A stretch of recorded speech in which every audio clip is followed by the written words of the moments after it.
This is Arturo Loesa, EE335. This is topic number 5.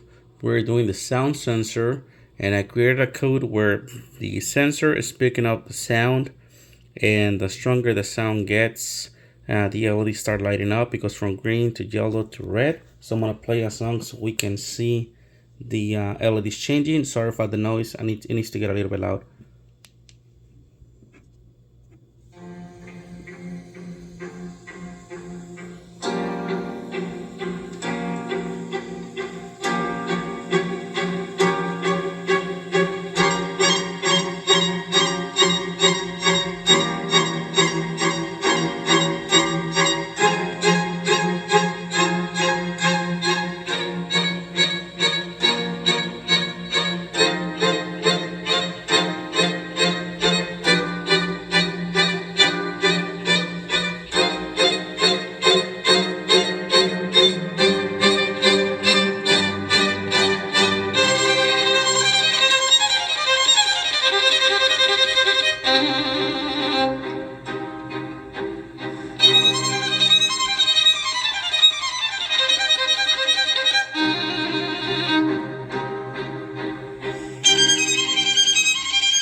All right, this is our project. Thank you.